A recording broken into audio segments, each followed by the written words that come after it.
Chapter 1. At 2:00 a.m., Joanna Anderson was jolted awake by a sharp pain in her abdomen. Feeling the cold sheets beside her, she realized her husband, Peter Evans, hadn't come home yet. The pain in her lower abdomen was intensifying. Trembling, Joanna called Peter. It rang for a long time before the call connected. Before Joanna could speak, a girl's voice came through the receiver. "Annie, Peter's already asleep. If you need anything, talk to him tomorrow. I'm hanging up now." "Wait, hold on." The twisting pain in her abdomen made every word an agony for Joanna. But the person on the other end didn't listen and hung up directly. When she tried calling again, it went straight to a message saying the phone was off. Joanna gasped for breath, a sense of impending doom making her whole body tremble. Tears streamed down her face uncontrollably. She didn't want to die. She was only 26. She still had her parents, and she still had Peter. Joanna forced herself to dial 911, then crawled to the living room and opened the security door. Before she lost consciousness, she heard the wail of an ambulance echoing through the entire residential complex. The doctors initially diagnosed an ectopic pregnancy. Surgery was needed immediately. They needed to contact her family, but Peter's phone was still unreachable. "Do you have any other relatives or friends?" Nurse Miller looked sympathetically at Joanna, whose face was deathly pale on the hospital bed. Joanna gave a bitter smile and shook her head. Her parents weren't in New York. Even if they took the earliest flight, they wouldn't arrive until the next afternoon. Besides, her mother had a weak heart and couldn't handle such a shock. Her best friend, Sophia Miles, was in the city, but Sophie was in her last month of pregnancy, due any day. Joanna really didn't want to trouble her. "The surgical consent form? I'll sign it myself." The surgery was performed overnight. When Joanna woke up, it was already the next morning. Seeing Joanna awake, her caregiver, Mrs. Davis, quickly poured her a glass of warm water.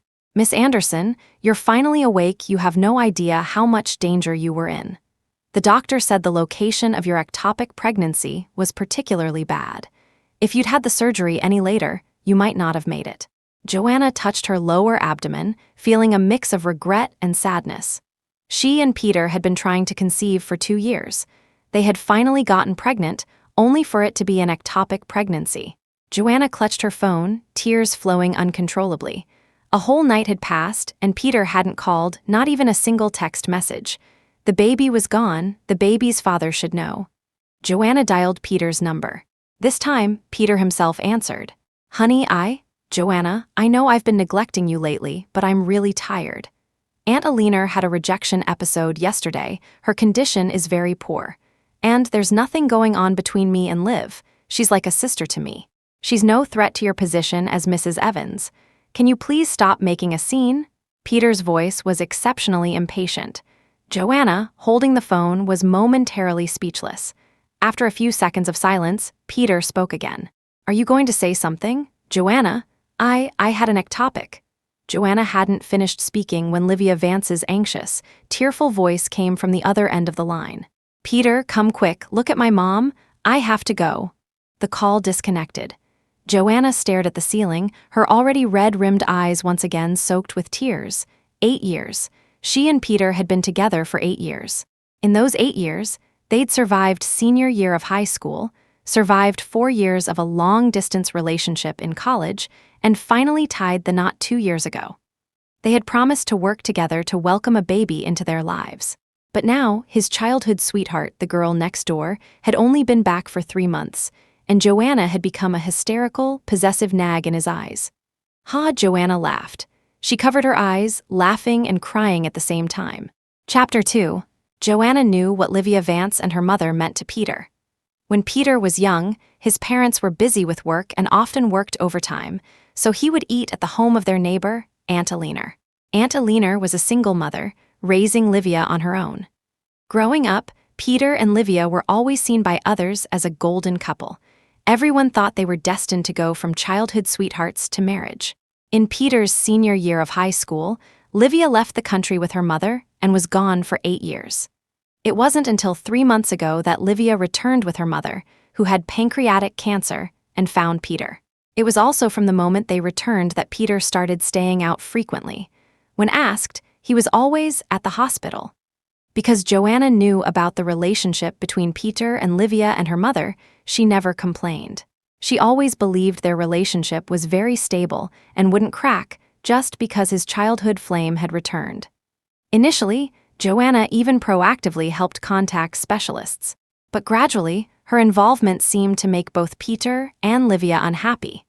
It eventually escalated to the point where Livia would burst into tears, playing the victim, whenever Joanna appeared.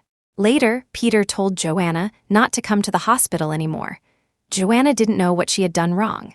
She hadn't argued or made a fuss, patiently waiting for all of this to blow over, for Peter to handle these matters so they could return to their previous state. But Peter's attitude during this ectopic pregnancy surgery made her start to waver. Pushing aside her thoughts, Joanna sent Peter a message, attaching the ectopic pregnancy medical report. In the same hospital, Peter frowned as he looked at the message on his phone. Livia, sitting next to him, leaned over to look as well. Before Peter could say anything, Livia's eyes instantly reddened, tears streamed down her face, and when she spoke, her voice was choked with sobs. "I'm so sorry, Peter. I shouldn't have come to you. I know Annie made up such an outrageous story because she's afraid I'll steal you away.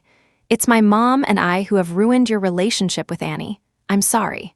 For a moment, Peter had felt a twinge of alarm. But then he thought about it. For the past 3 months, because of Aunt Alina's illness, he had barely been home. He and Joanna hadn't been intimate for a long time.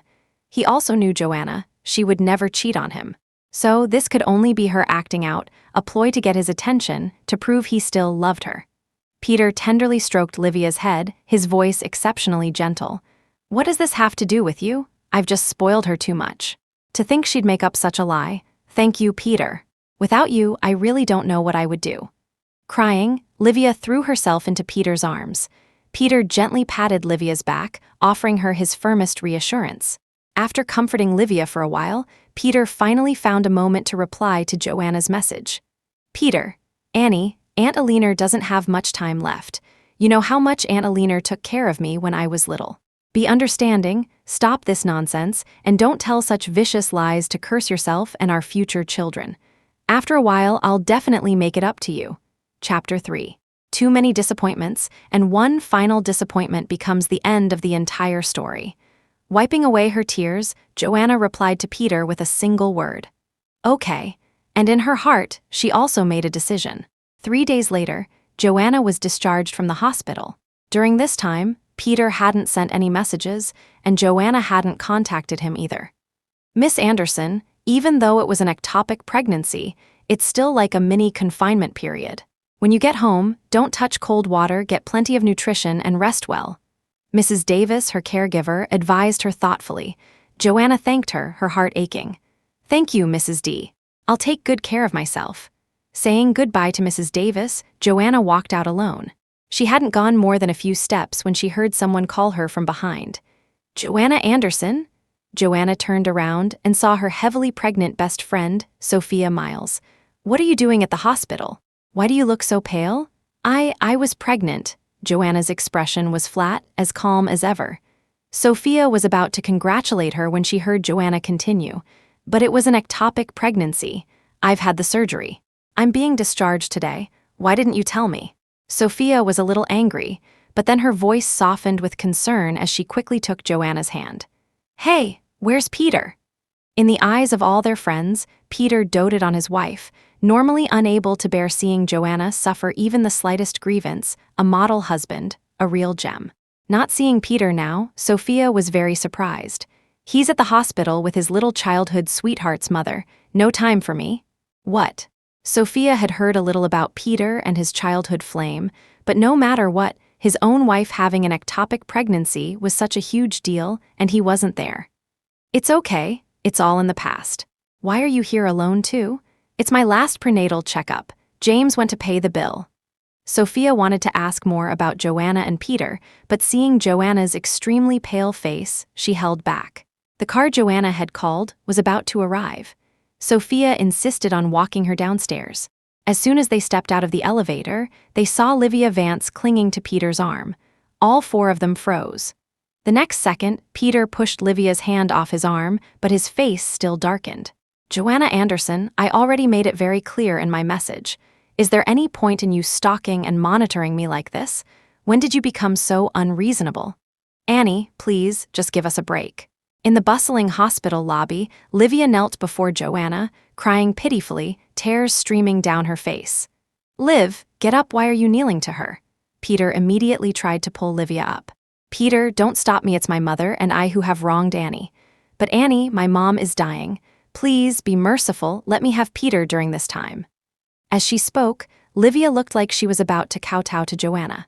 Unable to stop Livia, Peter could only turn his anger on Joanna. Joanna Anderson, Liv and Aunt Alina have never wronged you, nor have they ever said a bad word about you.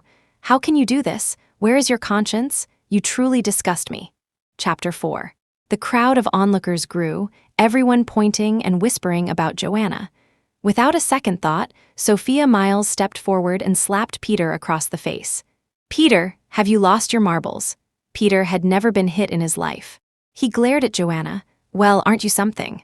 Getting a pregnant woman to make a scene with me. Joanna Anderson, the great designer Anderson, where are your manners? Sophia wanted to hit Peter again, but was stopped by Joanna. Let's go. My car is here. Joanna didn't even glance at Peter or the drama llama kneeling on the floor. She pulled Sophia, ready to leave. Peter had never been so ignored by Joanna. Furious, he grabbed Joanna's hand and barked. Stop, apologize to Liv. Seeing no reaction from Joanna, Peter tightened his grip. I said, apologize to Liv. The pain in her wrist was nothing compared to the pain in her heart. Joanna took a deep breath and turned to look at Peter. Why should I apologize? Did I say anything? Did I do anything? And does your family own this hospital? You can come, but I can't. Professor Evans, may I ask, where are your manners and upbringing? Joanna's gaze was so cold, as if she were looking at a stranger. Peter looked at Joanna, an inexplicable chill creeping into his heart, and his grip loosened. Not wanting to get further entangled with Peter, Joanna pulled Sophia towards the hospital entrance. Noticing Peter's uneasy expression, Livia timidly tugged at his hand. Peter, did I cause trouble again? Peter snapped back to reality and patted Livia's hand reassuringly. It's not your fault. I've just been neglecting her too much lately. Yes, that was it. He had been too busy recently, which made Joanna upset and caused all these problems. He would go home and console her. She was always the most understanding, the easiest to talk to. After some mental pep talk, Peter dismissed the fleeting unease in his heart and led Livia into the elevator. That evening, Peter prepared to go home. On the way, he specifically bought Joanna's favorite pink tulips. When he opened the door and entered, Joanna was on the phone. Okay, once you've drafted the agreement, send it to me. Yes, as soon as possible. After saying this, Joanna hung up. What agreement? Peter tried to act as if nothing unpleasant had happened at the hospital earlier that day. Work stuff. Joanna didn't look at Peter and was about to walk away. Peter quickened his pace and hugged Joanna from behind. Honey, I'm home. If it were before, Joanna would have turned around, gently touched Peter's face, and then smiled and given him a kiss. But now, Joanna didn't even want to speak to him. Forcefully pushing away Peter's arms from around her, Joanna walked into the bedroom on her own and closed the door. Peter stood there, stunned and bewildered. He couldn't understand why she was still giving him the cold shoulder when he had already come home. Joanna hadn't slept well in the hospital for the past 3 days. Whenever she closed her eyes, images of Peter defending Livia and her mother flooded her mind. Soon after, Peter, fresh from a shower, entered the bedroom, lifted the covers, and lay down beside her. Peter's long arm wrapped around Joanna's waist from behind, his face nuzzling into the crook of her neck. Annie, I've neglected you these past few months. You missed me, didn't you? As Peter spoke, he tried to kiss Joanna, his hand under the covers becoming restless. Joanna only felt disgusted. She dodged the kiss and pried Peter's hand away with revulsion. Don't touch me. Chapter 5. Peter felt he had already humbled himself considerably. He didn't understand what Joanna was still angry about. Joanna Anderson, what more do you want from me? I saw those messages you sent to Liv. Yes, Liv and I grew up together, but I only see her as a sister. Why must you think of us in such a sordid way? And Aunt Alina, she's like a mother to me. You lied about having an ectopic pregnancy, and I didn't get angry. You came to the hospital today to spy on me, and I can forgive you for that too. Can you just stop being so unreasonable? I'm very tired. You should go, Joanna said faintly. You're telling me to go? Peter was incredulous. What did she mean, telling him to go? This was their home. Where did she want him to go? But just as he finished his question, his phone, which was beside him, rang. Peter composed himself and answered the call. Peter, my mom's coughing up blood, come quickly. I'm so scared. It was Livia's anxious voice on the phone. Peter immediately got out of bed. Don't panic, I'll be right there.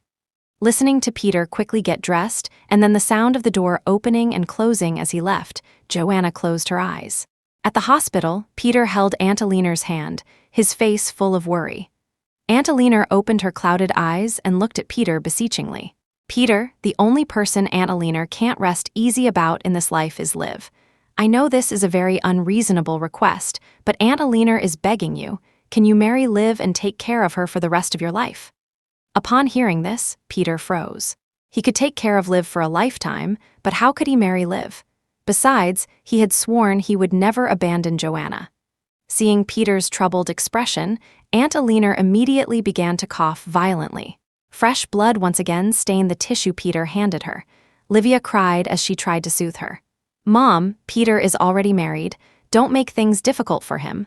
But clearly, you two are the ones who are made for each other. It's all my fault. I shouldn't have taken you abroad. It's all my fault. Seeing Aunt Aliner gasping for breath and becoming increasingly agitated, Peter no longer hesitated. He immediately grasped Livia's hand tightly. Aunt Aliner, I promise you, I will marry Liv and I will take care of her for the rest of her life. You swear it, swear it? Aunt Aliner, with a strength from nowhere, clutched Peter's shirt tightly.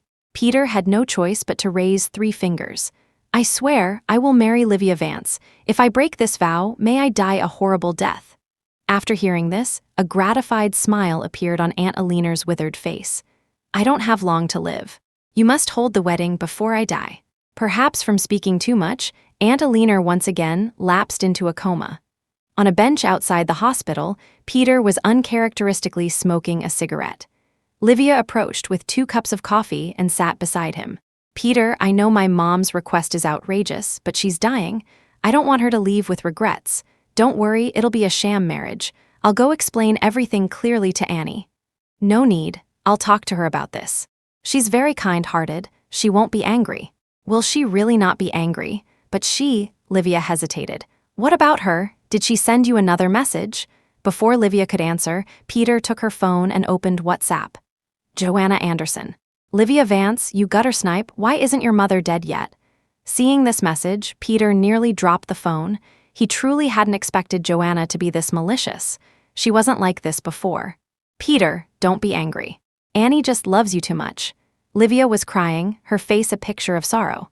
Peter extinguished his cigarette and pulled Livia into his arms. She's gone too far. I'll make her apologize to you. Livia nodded, choking back sobs, but in her eyes, hidden from Peter, was the gloating joy of a successful scheme. Chapter 6. Mr. Harrison, the lawyer, was very efficient. The divorce agreement was drafted the next day. Joanna glanced over it briefly and was satisfied. She and Peter had no significant asset disputes. The only house they lived in together was bought by Peter before their marriage, but Joanna had handled the renovation. From the design to the hard and soft furnishings of this large apartment, Joanna had been involved every step of the way, and the money spent was no less than the cost of buying the house itself. Joanna had poured immense effort into their love nest. Every corner of the house reflected her aspirations for their future life together, and the room prepared early for a child was Joanna's most satisfactory masterpiece in her entire life. But now, looking at everything in the house, Joanna found it utterly ridiculous. Not wanting to stir up old memories, Joanna ended her leave and went back to work at the company, also preparing to hand over her projects. She was going to resign. She was going to end her marriage in a city far from home and return to her parents. Downstairs from her office building, just as Joanna parked her car, she saw the 2 people she least wanted to see. Peter looked utterly disappointed, while his little childhood sweetheart stood behind him, eyes brimming with tears. Joanna Anderson, I hope you can sincerely apologize to Liv. I believe you didn't mean those things you said. Coming here to find Joanna, besides wanting her to apologize, Peter also wanted to discuss with Joanna about helping Aunt Alina fulfill her last wish. Looking at Peter's condemnatory gaze, Joanna curled her lip, finding it amusing. "What things did I say? Worthy of Professor Evans coming all this way to find me. You still won't admit it. Liv, show her the phone." Livia shook her head pitifully, then walked over and tightly gripped Joanna's arm. "Annie, you can scold me however you want, I don't care. It's just that my mom is dying. She wants to see me and Peter get married before she passes away. Wait a minute." Joanna shook off Livia's hand, interrupting her. "What did I scold you for? Make yourself clear." Hearing Joanna's questioning, Livia immediately cowered like a frightened rabbit, hastily hiding behind Peter. Seeing Livia aggrieved, Peter immediately took a step forward. "Joanna Anderson, you've really gone too far. Liv is trying to save you some face. What more do you want? You cursed at her mother, asking why she isn't dead yet, called her a gutter snipe and a homewrecker. Joanna, have you wasted all those years of education? Is this how your parents taught you?" With a loud smack, Joanna slapped Peter across the face with all her strength. Peter had never expected Joanna to hit him. For a moment, his eyes were wide with shock. "You hit me?" "Yes, does it hurt?" Joanna sneered. "That's right, I called her a gutter snipe and a homewrecker. I do wish her mom would die sooner. So what? It's not my mom. It has absolutely nothing to do with me. She also just said she wants me to step aside for you too. No problem, I'm free to go to the city hall anytime." Without giving Peter another glance, Joanna turned and left. Peter watched her slender figure recede into the distance, an inexplicable panic rising in his heart.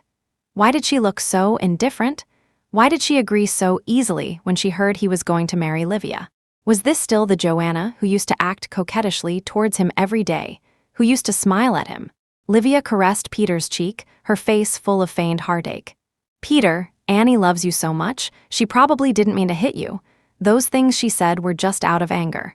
After a while, I'll personally find her to explain and apologize. You two will definitely reconcile."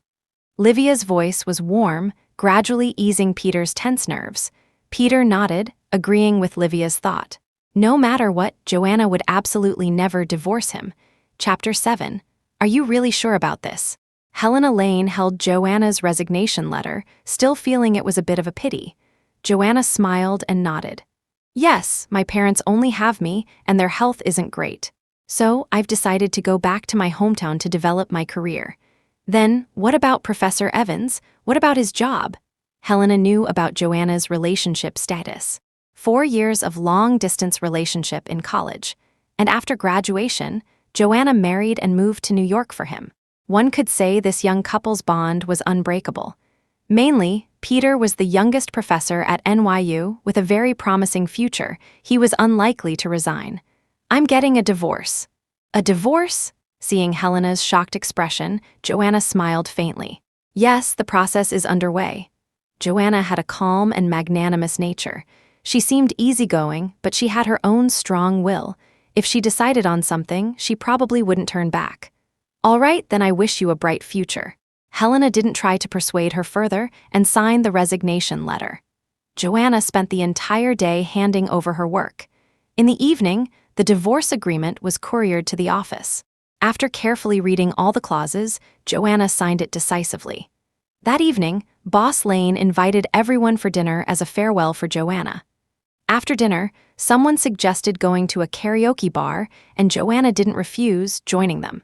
Previously, because Peter didn't like it, Joanna rarely attended colleagues' gatherings. She had respected all of Peter's preferences, only to end up with such a dismal outcome. As if fitting the mood, the gathering ended with a colleague singing "Divorce in the Republic of Ghana." It was past midnight when Joanna returned home. She opened the door to find Peter sitting on the sofa, smoking. Hearing Joanna return, Peter quickly extinguished the cigarette, stood up from the sofa, and looked apologetic. "Sorry, I couldn't resist smoking in the house." "It's fine." Joanna didn't even want this house anymore. Why would she care if he smoked in the living room? Changing her shoes, Joanna headed for the bathroom. Peter blocked Joanna's path. He had to have a serious talk with Joanna today. "Annie, I have something to tell you." Joanna was a bit tired and had no energy to argue. She stood still, looking at Peter with a composed gaze. "Okay, go ahead." Peter was still thinking that his attitude that morning would make Joanna angry and ignore him. Her coming back so late, he also thought, was Joanna sulking. Unexpectedly, Joanna was so calm. Although a faint unease still lingered in his heart, this matter could not be delayed any longer. Aunt Alina has been issued a critical illness notice. The doctor said she could pass away at any time. She has a last wish, she hopes. Peter believed he hadn't done anything wrong, but he couldn't bring himself to say the latter half of the sentence. He didn't know how to tell his wife he was going to marry another woman. She hopes you'll take care of Livia for the rest of her life, and she wants to see you two get married? Joanna still remembered what Livia had said that day. She hadn't responded then, also hoping Peter would tell her himself. The result was, he also knew those words were hurtful. You knew? Peter was somewhat surprised. Since it had come to this, he could only try to reason with Joanna. Annie, when I was little, my parents were always busy. Once I was sick, and it was Aunt Alina who carried me to the hospital on her back in the middle of a stormy night. She took care of me tirelessly for 3 days and 3 nights. I owe her a debt of gratitude. I can't watch her die with regrets, so could you please? Before Peter could finish, Joanna interrupted him. You don't need to say any more, I agree. After speaking, Joanna even curved her lips into a smile. With that smile, much of the gloom in Peter's heart dissipated.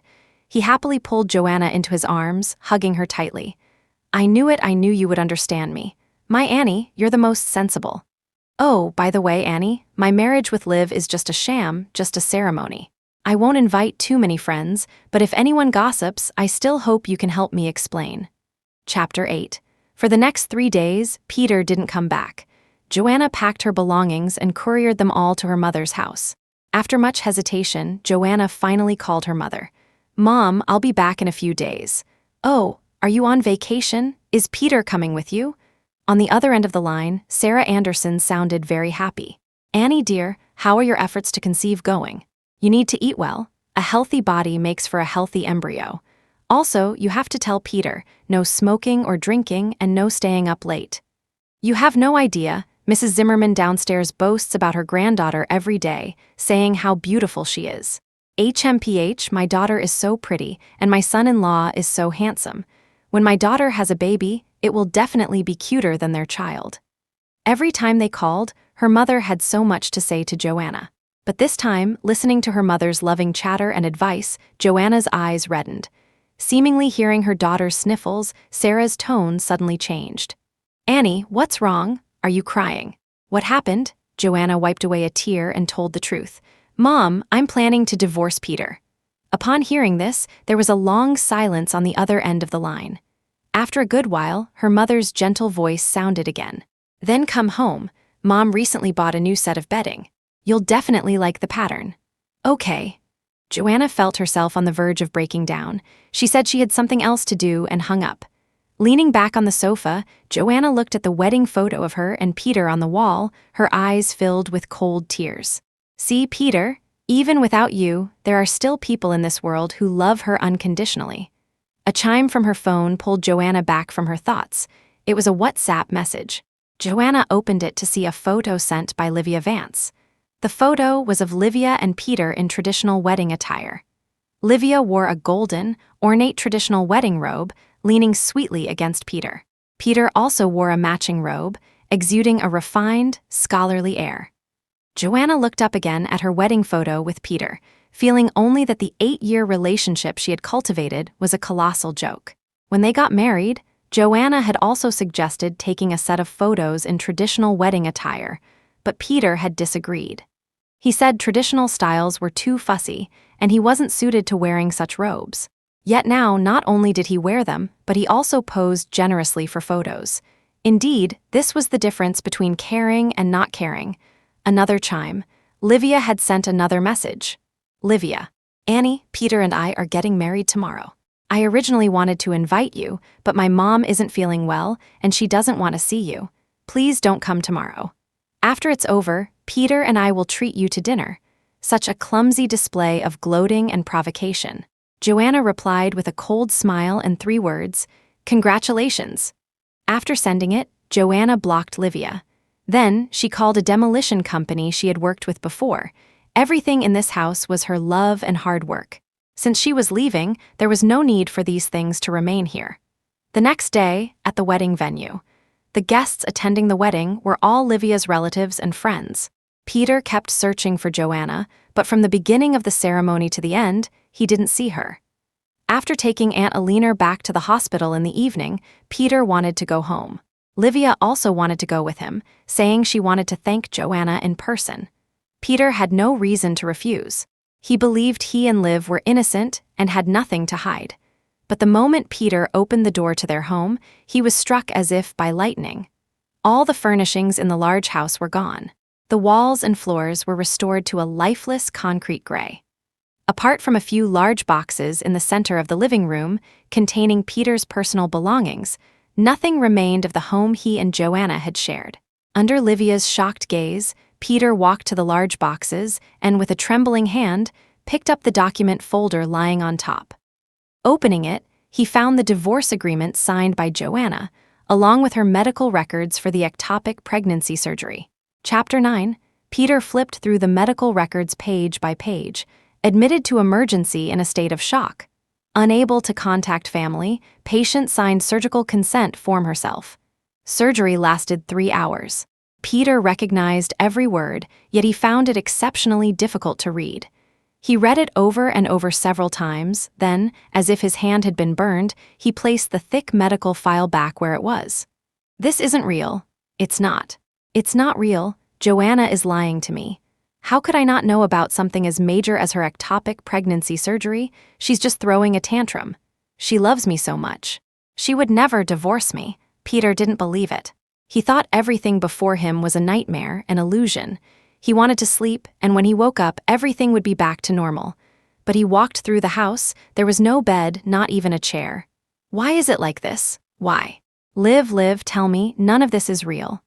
Peter gripped Livia's shoulders tightly, his eyes bloodshot, his voice hoarse. Livia hadn't expected Joanna to be so ruthless either, but this was even better. It saved her a lot of trouble. Peter, calm down first. Contact Annie. She's done something so drastic, let's hope nothing else happens to her. Yes, you're right. As if he had suddenly found his bearings, Peter took out his phone and started calling Joanna.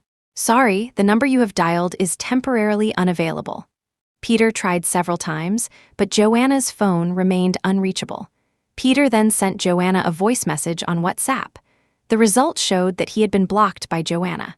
Meanwhile, the plane carrying Joanna had just landed at the airport in her hometown. Pushing her luggage, she came out and saw her parents waiting for her outside. Her father was holding a large bouquet of pink tulips. Sweetheart, over here, her mother waved at Joanna, while her father held the flowers above his head. Seeing her parents' happy faces, Joanna smiled too, but then her smile turned into tears. She ran, throwing herself into her mother's arms, crying loudly. At this moment, all the grievances Joanna had suffered over the past few months poured out. She was no longer the neglected, distrusted second choice. On the way home, Peter's call finally reached Sarah Anderson's phone. Joanna took the phone and answered. Mom, I can't find Annie. Has she contacted you? Before Joanna could even speak, Peter's urgent voice came through. Joanna patted her mother's hand, signaling with her eyes not to worry. Then Joanna spoke in a cold, detached voice. Sign the divorce papers as soon as possible. The house is yours, I don't want it. I paid for the renovations, so I took them with me. Also, what's between us has nothing to do with my parents. Their health isn't good. Please don't disturb them. That's all.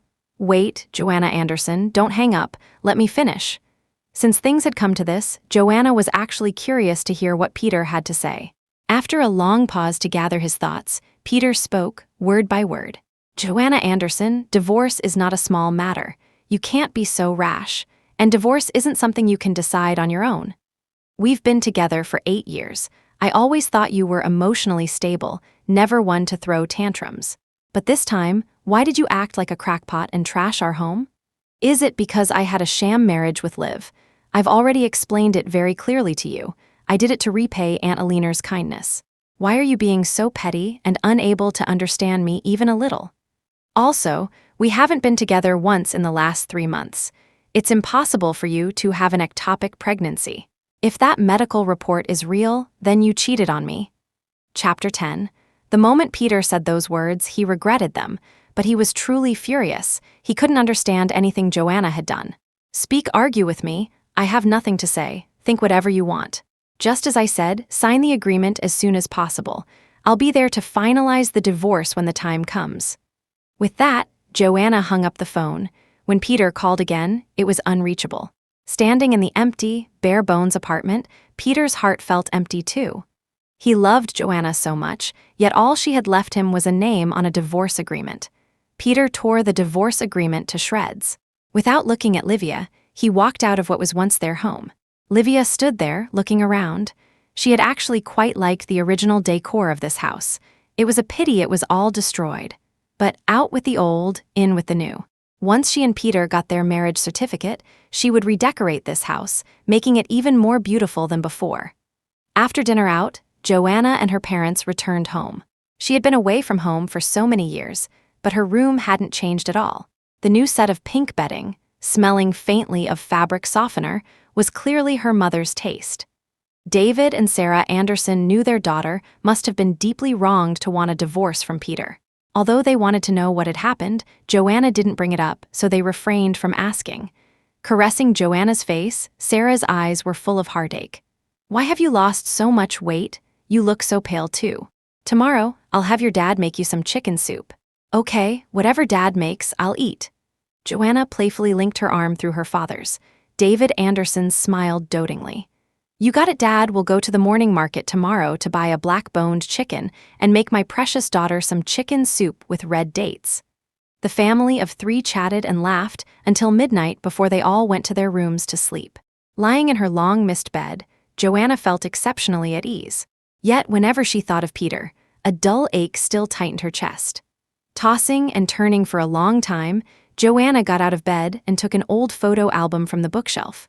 The very first page was a picture of Peter playing basketball in high school. 8 years. Joanna surprisingly still remembered the scene when she first met Peter. 8 years ago, because her parents were going abroad for a year for an academic exchange, Joanna was sent to stay with her Aunt Patty in New York. Her school registration wasn't transferred. She was just attending senior year there as a visiting student. Joanna was an art student and loved to carry a camera wherever she went. On her first day at Northwood High in New York, Joanna saw Peter playing basketball on the court. The young Peter had slightly longer hair, and his wispy bangs, soaked with sweat, looked wild and unrestrained as he ran. In his white basketball jersey, with that devastatingly handsome face, he was the center of attention on the court. Purely out of instinct, Joanna raised her camera and aimed it at Peter. Click. The flash illuminated the evening basketball court. In an instant, everyone's attention shifted to Joanna. The boys around Peter even started jeering and laughing. "Pete, another one of your fangirls. That's so blatant, taking a picture right at him, ha ha ha. Hey, what grade are you in? Haven't seen you around." Joanna stood frozen with her camera, her face as red as the evening clouds. She didn't know whether to leave or stay. The 17-year-old Joanna was extremely introverted. Amidst everyone's stares, Peter walked over to Joanna. "I'm in senior class 3-8. My name is Peter Evans. When the photo is developed, can you give me a copy?" At that moment, the sunset's glow cast a faint golden halo around Peter's tall figure. He just stood there doing nothing, yet he caused a storm to surge in the girl's heart. Later, Joanna asked Peter why he had asked for the photo back then. Peter said he was afraid she would be too embarrassed, so he went to help her out of the situation. But he didn't know that after he announced his name and class to ask for the photo, she became even more embarrassed. The memories came to an abrupt halt. Joanna closed the photo album. She didn't need to look any further. This album, with a heart drawn on its cover, was filled with photos of Peter from his senior year. If she was to say goodbye to this relationship, then she also had to say goodbye to the memories of her youth. Putting on some clothes, Joanna took the photo album and the girlish diaries she had once written downstairs. In the cool late autumn night breeze, Joanna, without a trace of hesitation, threw all these memories into the trash can. Chapter 11. Peter, staying in a hotel, had nightmares all night. In his dreams, Joanna was lost, and he searched everywhere but couldn't find her. In despair, Peter woke up in a cold sweat, his pillow damp. But even though he was awake, the nightmare hadn't ended. Sitting up in bed, Peter lit a cigarette. The pale cyan light of dawn filtered through the gap in the curtains, mixing with the white smoke, creating an atmosphere of desolation and oppression. Leaning against the bed, Peter tried hard to understand why things had escalated to this point. And where did it all begin? 8 years ago, Aunt Alina took Liv abroad. He and Liv had grown up together. Naturally, he was reluctant to see her go. He had even asked Liv if she could stay. But at that time, Liv was very eager for life in America. She found everything outside fresh and new. During that period, Peter was dejected for a long time, until he met the visiting student, Joanna Anderson. Joanna had a wonderful personality and was beautiful. She always spoke gently and kindly. As they spent more time together, an unspoken, ambiguous attraction developed between them. But it was senior year, and everyone was busy studying. Even though their glances weren't entirely innocent, they never broke through that final barrier. Later, the college entrance exam results came out. Peter was first in the city. Before filling out his university application, he went to Joanna's city. It rained heavily that day. Peter stood drenched beneath Joanna's apartment building, looking at her with a burning gaze. Joanna Anderson, a long-distance relationship, can you accept it? When Joanna returned home from her visiting student year in New York, she thought her first love would end without a resolution. She never expected Peter to come looking for her. So, the moment she saw Peter, she cast aside all her worries. I can do a long-distance relationship. Then be my girlfriend, Joanna Anderson. I like you. Finally, Peter embraced the girl he liked. He also swore in his heart that he would always be good to her and never let her suffer any grievance. Later, Peter was admitted to NYU for a combined bachelor's, master's, and doctoral program. Joanna was also admitted to her dream school of architecture. The two were separated, one in the north, one in the south, 2,000 kilometers apart. During their 4 years of college, they had accumulated a thick stack of plane and train tickets from visiting each other. After enduring until graduation, Joanna immediately went to be with Peter. Everyone believed they could cherish each other for a lifetime, turning their youthful love into an enviable fairy tale. Who knew they would drift apart just like that? Peter clutched his head, which felt like it was about to explode, unable to find a satisfactory answer. He didn't know where he had gone wrong, why Joanna would just leave him like that. Meanwhile, Joanna woke up naturally. After getting out of bed, she saw the soup her father had simmered. She took a sip. It was fragrant and warm. Sarah Anderson came out of the kitchen, placing breakfast in front of Joanna. Finish the soup before you eat. Okay. Joanna ate very seriously. Her mood had been bad recently, and so had her appetite. Now that she was home, her appetite had returned.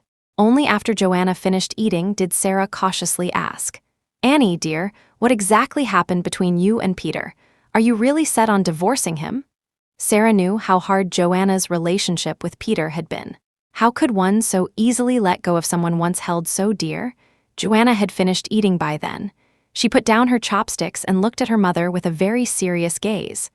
I once thought our love was pure, but recently, I realized I wasn't the only answer in his heart. He might still love me, but his love isn't clean, so I don't want it anymore. Chapter 12. Sarah Anderson knew her daughter. If Joanna wanted to give up, it meant there was no turning back. Stroking Joanna's head, Sarah said no more, though her heart still ached with regret. 8 years. For a girl, 8 years meant sacrificing not just her youth, but also her purest, most ardent feelings. New York City General Hospital. Livia Vance sat by her mother's bedside, her expression displeased. Mom, even though Joanna's gone, I can see Peter hasn't given up on her. You have to help me again. Alina White's cloudy eyes shifted. She couldn't see her daughter's face clearly and could only offer weak advice. Liv, if Peter still liked you, he wouldn't have married Joanna. Let it go. Let it go. Livia's voice suddenly rose. If you hadn't taken me abroad back then, Peter and I would have been married long ago. This is all your fault. I don't care. Even if you have to threaten to kill yourself, you have to make Peter legally marry me, not just hold some useless wedding ceremony. Liv. Mom, Livia changed her tone again, you're dying soon anyway. What's the difference between dying a few days earlier or later? As long as you're willing to go all out, Peter will definitely divorce Joanna and marry me. As she spoke, Livia thrust the fruit knife from the side table into Alina's hand. Not long after, a haggard Peter walked into the hospital room. Livia gave Alina a look and then made an excuse to leave. Peter sat by the bedside, his eyes full of concern. "Annalena, how are you today?" Alina knew Peter didn't love Liv at all now, but she had no choice. Liv was her only daughter. She could only exhaust her last bit of value to secure a stable future for Liv. "Peter, I know you held the wedding ceremony with Liv to comfort me. You and Joanna aren't divorced yet." Actually, Peter had come today to tell Aunt Alina he would be leaving New York for a few days. He hadn't expected her to bring this up before he could speak. "Annalena, I will take good care of Liv. Don't worry." "No, I don't believe you. You're just trying to placate me with words. Peter, you know how I've treated you. I don't ask for anything in return in this life. I just want to see you and Liv become a legally married couple. If you can't do that, I'll die right in front of you." As she spoke, Alina pulled out the hand holding the fruit knife from under the blanket, making a motion to stab herself in the neck. Peter didn't have time to think. He reached out and tightly gripped the blade. "Annalena, what on earth are you doing?" For the first time, Peter lost his temper with this aunt who had raised him, who was like a mother to him. Peter had used force. The sharp blade cut his palm, and blood dripped onto the white sheets. Alina was somewhat frightened. She quickly released her hand, a hint of apology in her eyes. Peter placed the knife aside, his head bowed, his voice hoarse and dejected. "Aunt Alina, please rest well. I have some things to attend to in the next few days, so I won't be able to visit you for a while." With that, Peter got up and left the room. And Livia, who had been eavesdropping at the door all along, felt a mixture of hatred and anger. She gritted her teeth and swore she would never let Peter and Joanna reconcile. That day, Peter flew to Joanna's city, Summit City. He had always said he wanted to accompany Joanna back to her parents' home for a while, but he was always too busy with work to get away. In the 2 years since their marriage, he hadn't even gone home with her for the new year. Stepping into Joanna's city again, Peter suddenly realized how much he owed her. He bought many gifts and a large bouquet of flowers. In the evening, Peter knocked on the door of Joanna's home. Chapter 13. It was David Anderson who opened the door. Seeing Peter standing at the entrance, David showed no surprise on his face. "Peter, you're here." "Dad, long time no see. I'm here to take Joanna home." "Come in." David had actually always liked Peter. He was highly educated, had a good job, was upright, good-looking, and a good match for his daughter. If possible, David still hoped the two of them could live a good life together. However, he could give Peter a chance, but whether he could win his daughter back depended on Peter's own efforts. Hearing the commotion outside, Joanna walked out of her bedroom. Seeing Peter again, Joanna felt no particular emotional surge. Knowing Peter as she did, his coming to find her was within her expectations. Seeing Joanna, who looked significantly healthier, Peter's heart, which had been suspended in anxiety for 2 days, finally settled somewhat. He forced a smile, his eyes filled with the tenderness of the past. "Annie, I'm here." "Annie, can I talk to you properly?" "Sure, wait for me a moment, we'll talk outside." Joanna's lack of refusal gave Peter hope. On the plane ride over, he had already prepared many apologies. He thought their bond was so deep that as long as he was sincere, Joanna would surely forgive her.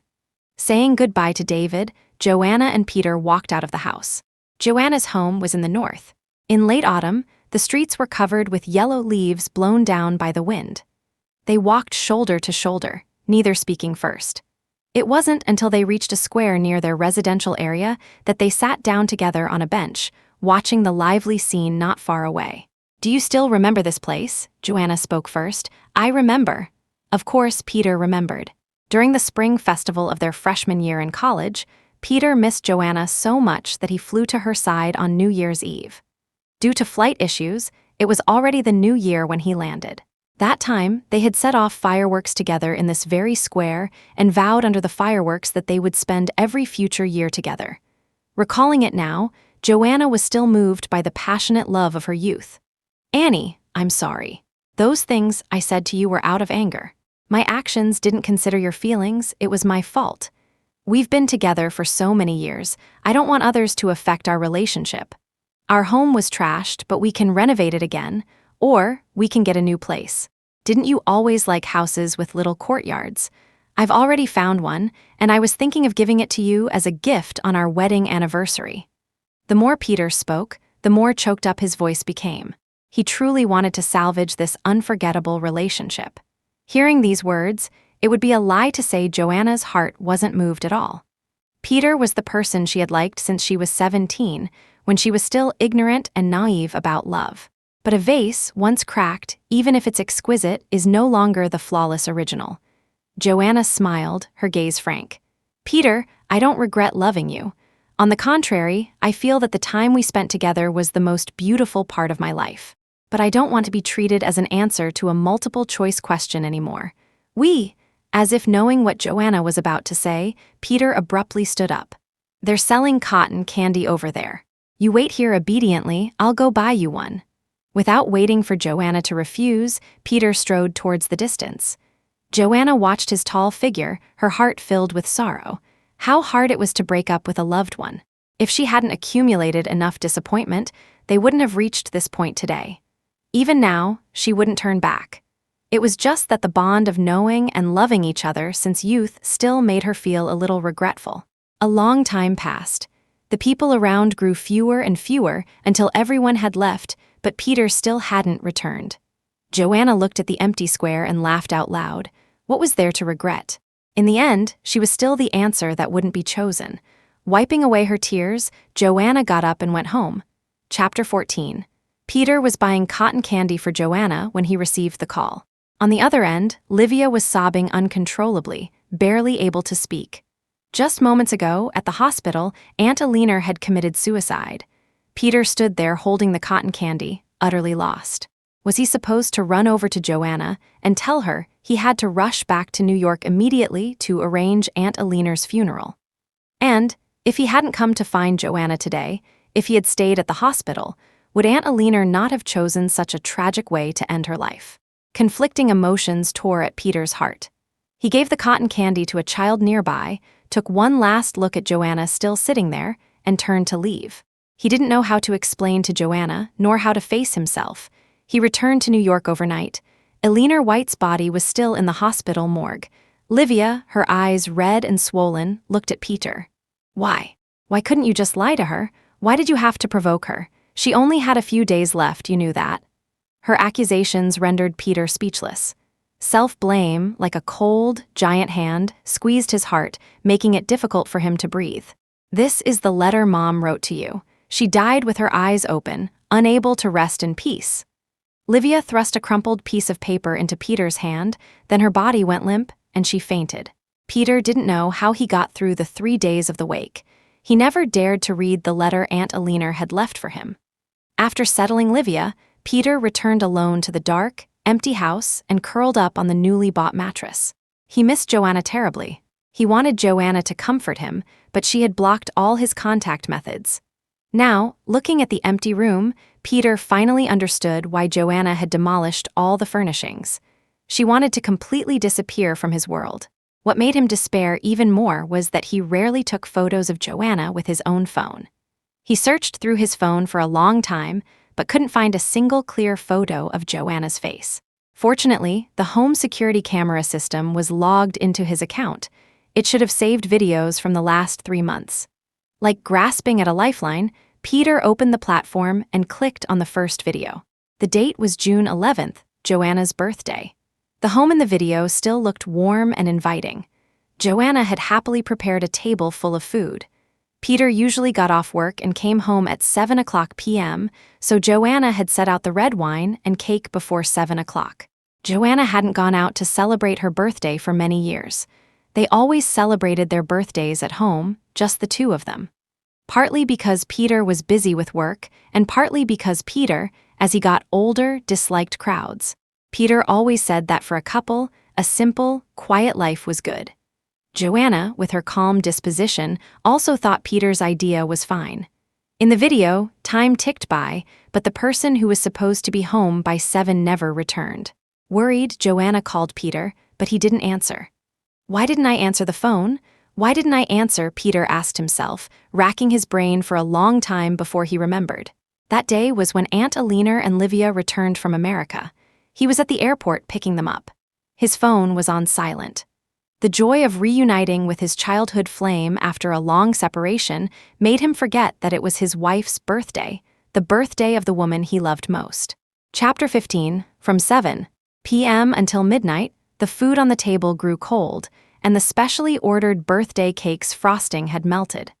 At 11:15, just as Joanna finished clearing away the food and cake, Peter returned home, his face etched with worry. Before Joanna could speak, Peter, looking utterly dejected, told her about Aunt Alina and Livia's return and Alina's cancer diagnosis. Seeing Peter's sad expression, Joanna didn't mention her birthday. She hugged Peter and comforted him for a long time.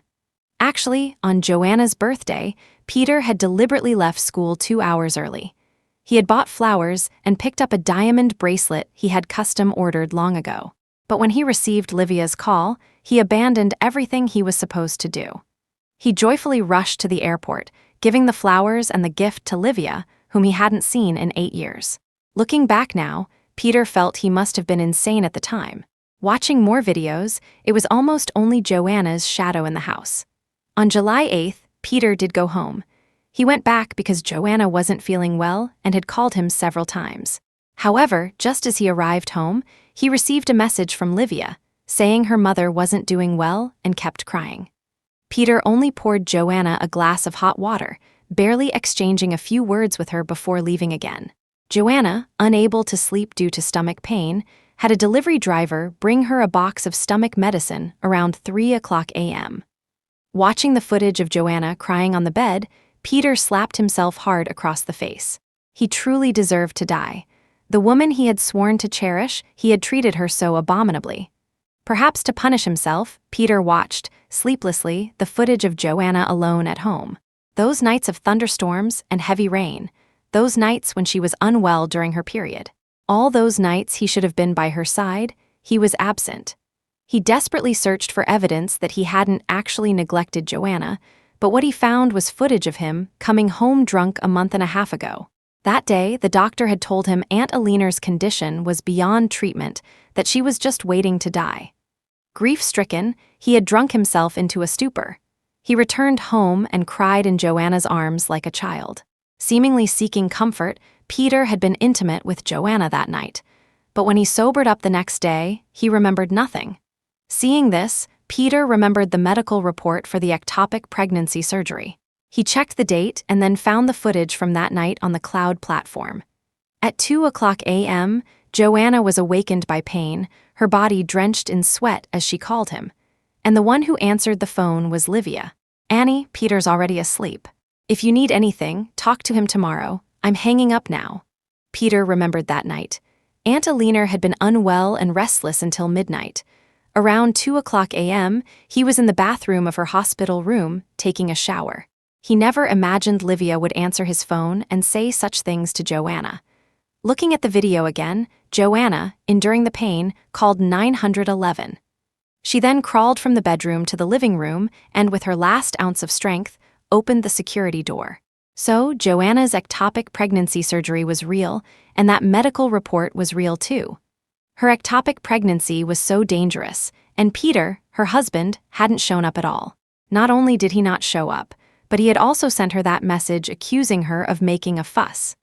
At this moment, intense self-blame and guilt overwhelmed Peter like a tidal wave. He lay on the mattress, his vision blurring layer by layer. He finally understood why Joanna didn't want him anymore. Everything now was what he deserved. He had it coming. Chapter 16.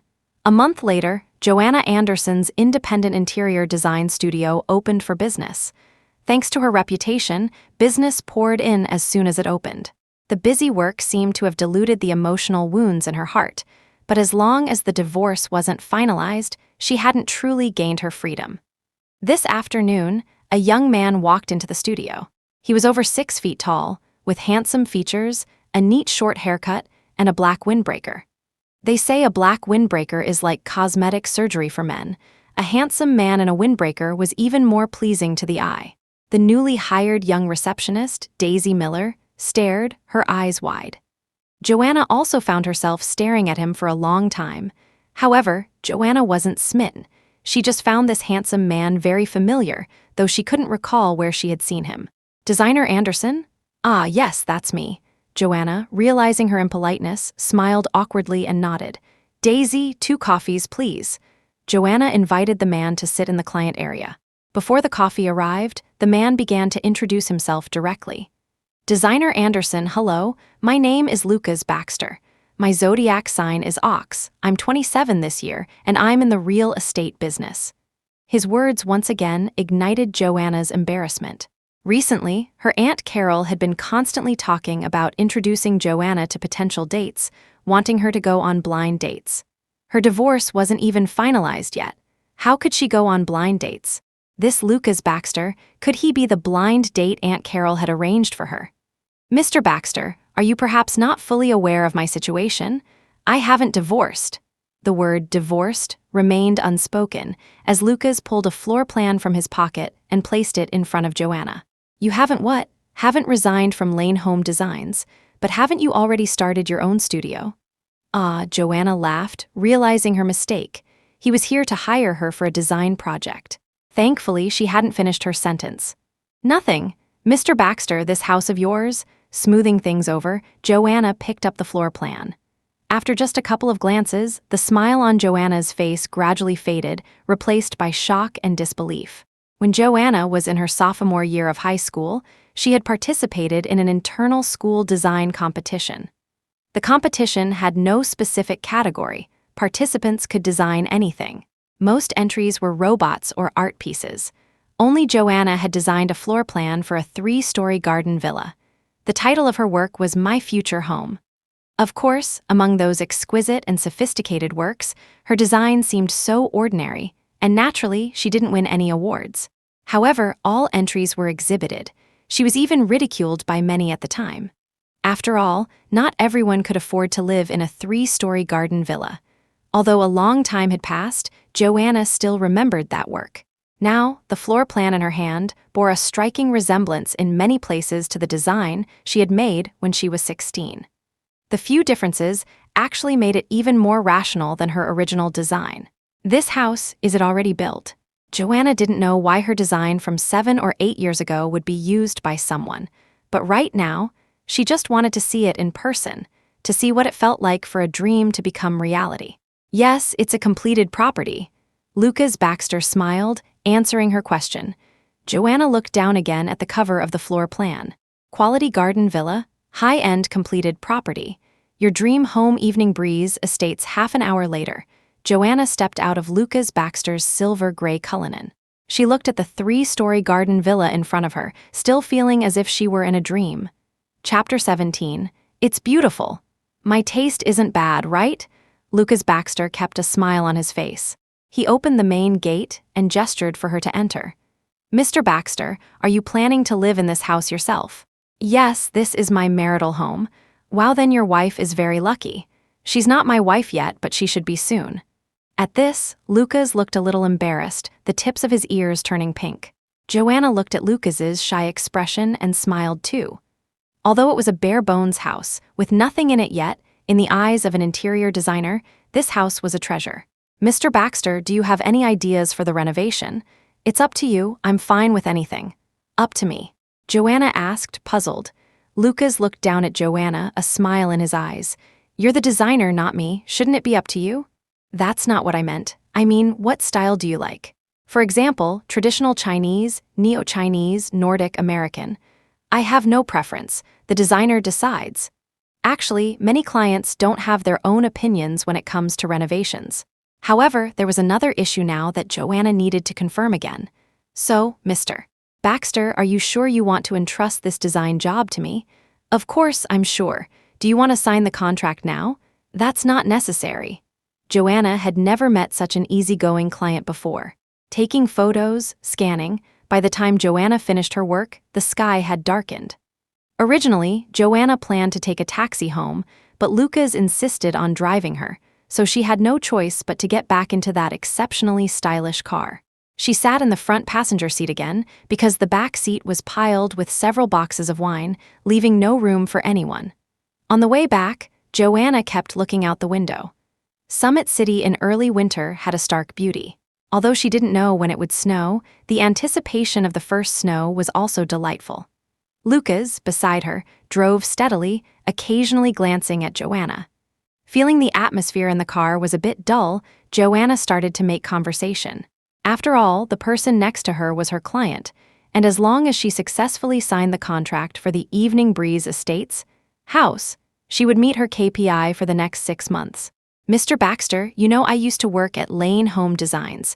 Had you heard of me before? Of course. I've been following you for quite a while. I once saw your award-winning design in a magazine. I loved it. I thought back then, when I buy a house, I'll definitely ask you to design it for me. The traffic light turned red. Lucas stopped the car and turned to look at Joanna. Actually, I was quite surprised that you came back. Why? If I were in New York, you couldn't have found me. In our line of work, we don't have to be fixed in any particular city. At these words, Lucas fell silent for a moment. When the red light ended and Lucas started driving again, he said in a low voice, "That's different."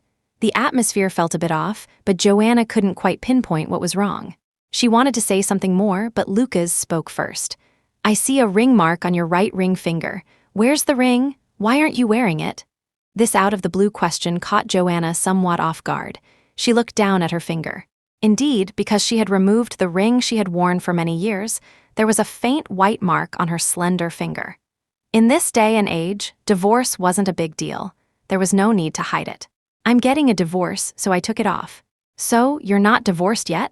The cooling-off period is over. It should be in the next few days." Joanna spoke with a sense of relief, showing no signs of sadness. But in the glances Lucas inadvertently cast her way, a trace of heartache was still evident. Chapter 18. The contract for the Evening Breeze Villa was signed the next day. However, just as Joanna had said, the cooling-off period was over, and she had to go to New York to finalize her divorce with Peter. Taking 3 days off from her client, Joanna returned to New York. This time back, Joanna was not only getting divorced, but there was also something more important. Sophia Miles had given birth to a little girl. Joanna bought a pair of gold bracelets and a thick red envelope full of cash. She rushed to the postpartum care center right after getting off the plane. Looking at the tiny, pink princess, Joanna didn't know why, but tears started to fall. Sophia saw Joanna crying and found it amusing. "What are you crying for? You didn't even have to go through the pain of childbirth. Isn't it great to be a mom painlessly like this?" But as soon as she said it, Sophia regretted it. How could Joanna not have suffered? She had an ectopic pregnancy not long ago and almost died. Feeling she had misspoken, Sophia tried to make amends. "Annie, how have you been lately? Are you still with Peter or not?" Joanna composed herself and shook her head at Sophia with a smile. "Not anymore. I came back this time to finalize the paperwork. As long as you've thought it through, our Annie is beautiful and talented. What kind of man won't she find in the future? There's no need to hang herself on one tree. If that Peter Evans doesn't know how to cherish you, let him regret it." Sophia still remembered Peter's awful attitude at the hospital that day, demanding Joanna apologize to Livia. A man who bullies his own wife to protect another woman deserves the worst. Although she heard Peter was in a very bad state now, he still didn't deserve any sympathy. "I don't know if he'll regret it, but I certainly won't." Considering the rest needed for the mother and child, Joanna only stayed for a short while before leaving. As she stepped out of the postpartum care center building, she saw Peter, looking travel-worn, rushing over. James, Sophia's husband, who had accompanied Joanna downstairs, explained to her with some embarrassment. "I'm sorry, Annie. I just felt you two needed to talk properly, so I told Peter you were back." "It's fine." They had to meet eventually. Sooner or later made no difference. Peter glanced gratefully at James, then stood somewhat apprehensively in front of Joanna. After a month apart, Joanna's complexion had improved significantly. In contrast, Peter's condition wasn't as good. He had lost a lot of weight and looked exceptionally tired. However, his demeanor as an associate professor hadn't changed. He still looked refined. "Have you eaten?" Peter had so much he wanted to say to Joanna, but the environment here wasn't suitable. "Not yet. Let's eat together. I'm craving that stir-fry place next to your university." "All right." Hearing Joanna say this, a light suddenly appeared in Peter's eyes, which had been dim for a long time. They said goodbye to James and got into Peter's car together. An hour later, several dishes that Joanna used to like were served. Joanna ate the food she had missed for so long, her mood greatly improved. However, Peter didn't eat a bite. He just wanted to look at Joanna more. He really missed her. "Why aren't you eating?" "I'm not hungry." "Are you free tomorrow?" One sentence made Peter's face darken. "Annie, it was wrong of me to leave without saying goodbye that day.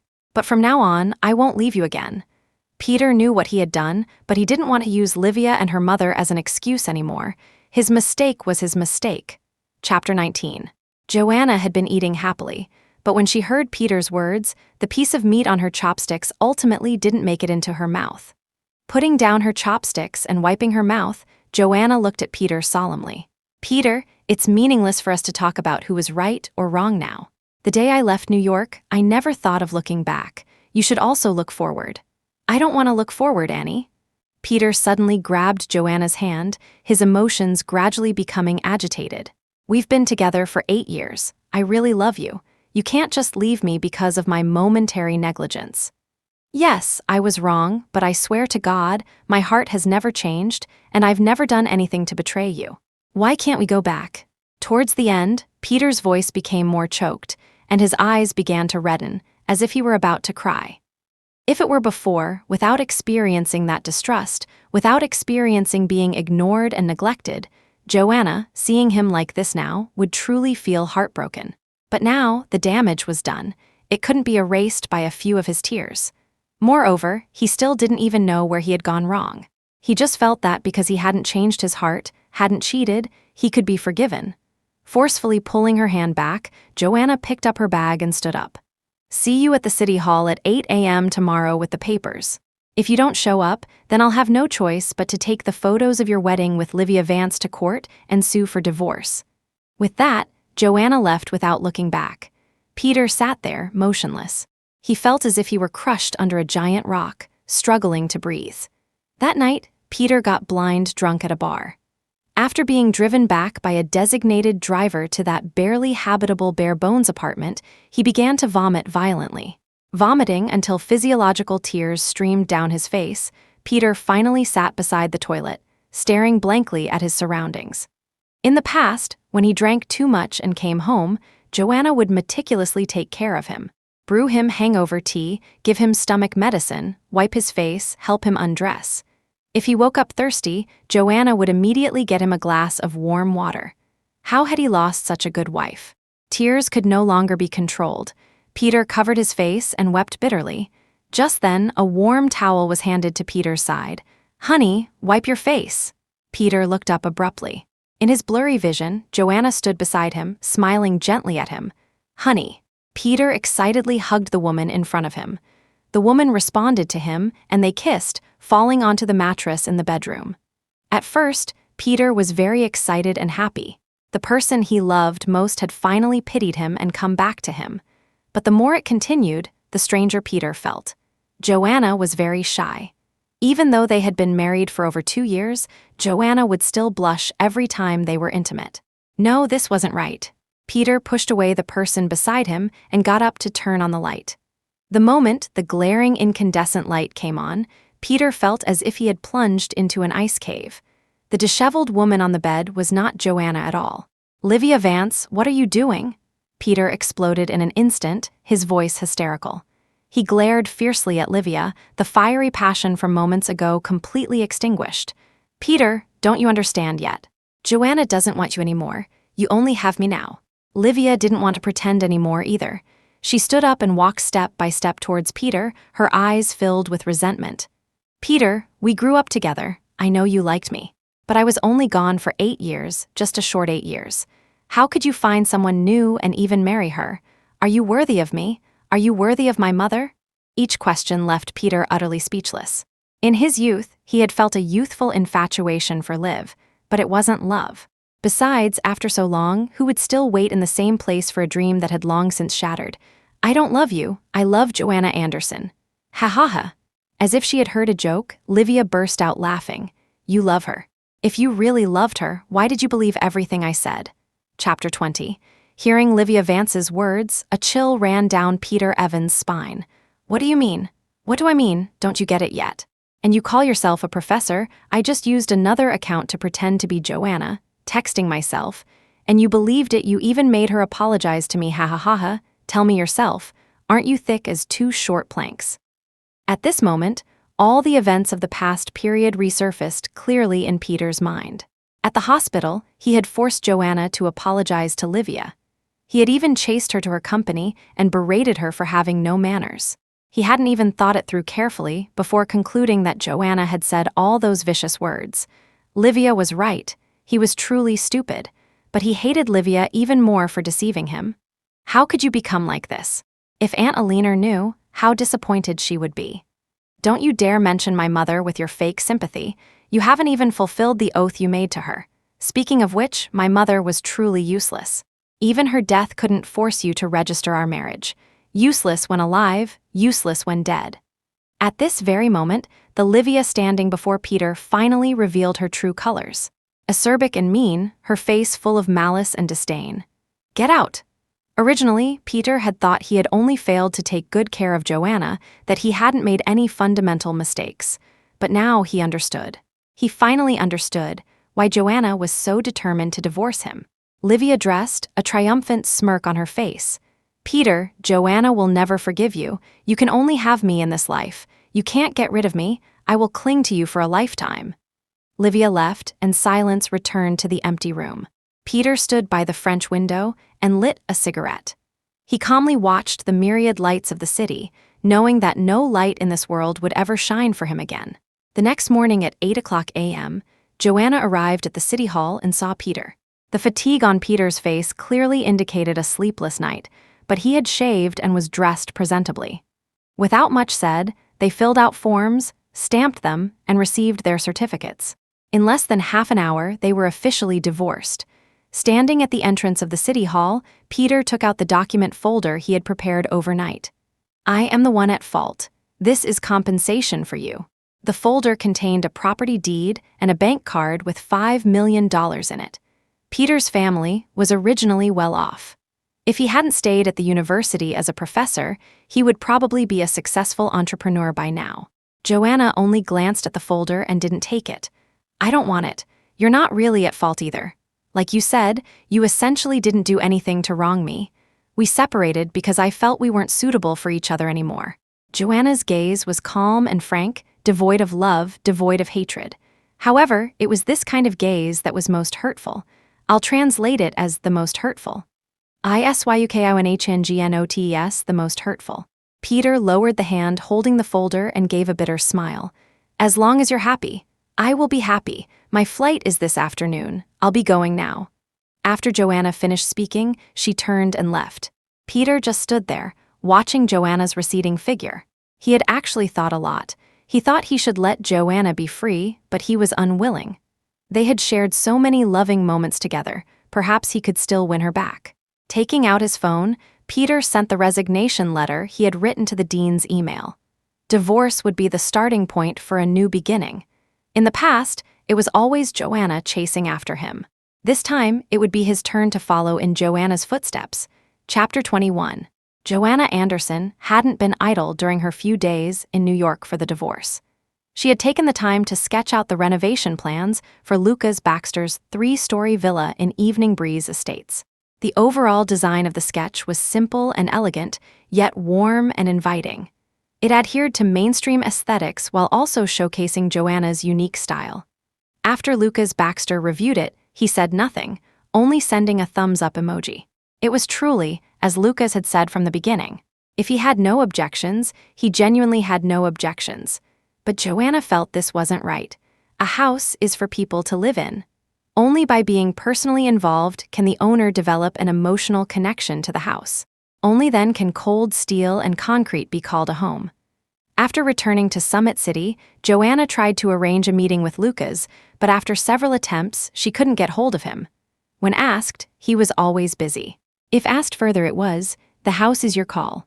Design it however you like." Lucas even had someone deliver the keys to the villa and the access card for the residential complex to Joanna's studio. Helpless, Joanna could only rely on her impression of Lucas, guess his preferences, and draw one detailed design draft after another. A week after returning from New York, the news of Joanna's official divorce finally reached her Aunt Carol. This time, Aunt Carol came to Joanna's door personally to introduce her to a potential match.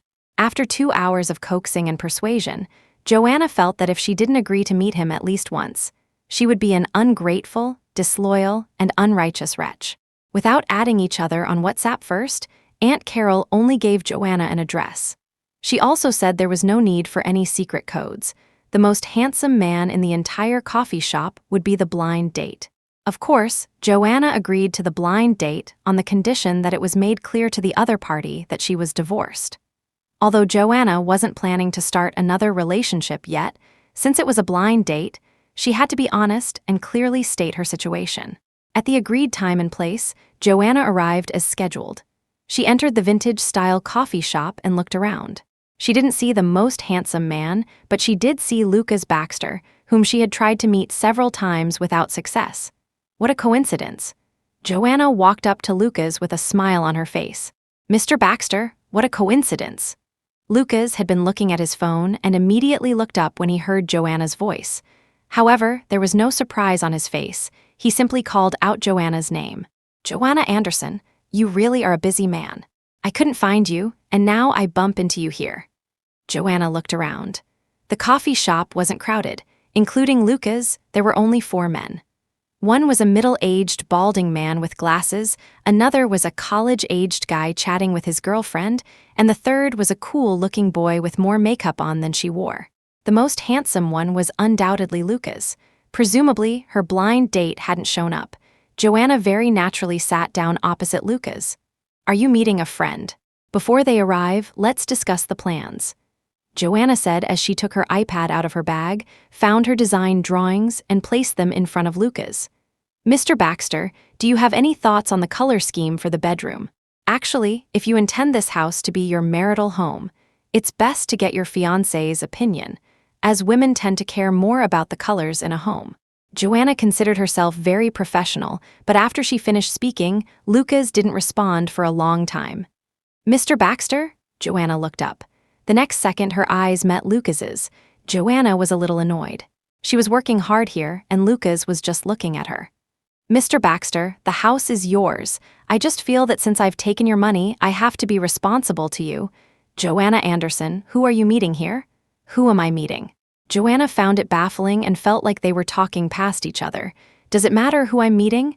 "Yes," Lucas nodded solemnly. "It matters." Chapter 22. No matter how slow Joanna Anderson was, she could tell there was a hidden meaning in Lucas Baxter's words. "Mr. Baxter, what do you mean? You think it's a coincidence that we met here today, don't you?" "Well, what else? I'm here today too." Joanna stopped mid-sentence, looked around again, then glanced down at her watch. The agreed time for the blind date had passed, yet the same people were still in the coffee shop. She looked up at Lucas again, and this time she finally saw clearly the way he was looking at her. "My blind date is you?" "It's me," Lucas admitted openly. Joanna was about to laugh out of sheer exasperation. She retrieved her iPad, leaned back in her chair, adopting a posture that clearly signaled she wanted to keep him at a distance. However, all the events of the past few days instantly fell into place in Joanna's mind. "So, you knew all along that the person you were supposed to meet for a blind date today was me?" "I knew." "Then you approaching me to design your house, that was also planned." Combining their previous conversations and Lucas's behavior, an answer was screaming to be acknowledged in Joanna's mind. "You have a crush on me." Joanna didn't use a questioning tone, she stated it with certainty. Lucas strategically took a sip of lemonade, remaining silent for a moment before meeting Joanna's gaze again. "Yes, I have a crush on you, for quite a while now." Joanna was rather impressed with both herself and Lucas for laying something like this out on the table so openly. But Joanna had just extricated herself from her previous relationship. The emotional wounds in her heart hadn't healed yet. She couldn't possibly start another relationship. "Mr. Baxter, I'm honored that you like me. You even went to such great lengths to hire me as your designer and spent a considerable amount of money. But you should know, I just got divorced. In the short term, I don't want to get involved in another relationship, nor do I want to date." Joanna felt she had made herself very clear. She also thought Lucas didn't seem like the type to pester relentlessly. As for the design of the Evening Breeze villa, she would complete it. After all, the contract was signed. "For work-related matters in the future, please come to my studio. I'll be leaving now." With that, Joanna prepared to leave, but before she could move, Lucas pressed her arm. I haven't finished speaking yet. Joanna sighed helplessly. All right, go on.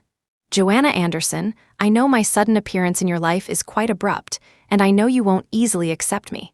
But I just wanted to get in line first, get the #1 ticket, so that when you're ready to start another relationship, I can be the first person you consider. At this point, Lucas withdrew his hand, his gaze still fixed ardently on Joanna. My parents are both in the city. I'm an only child. My parents have a loving relationship and are very good-tempered, very easy to get along with. I'm healthy, have no bad habits, and don't smoke or drink.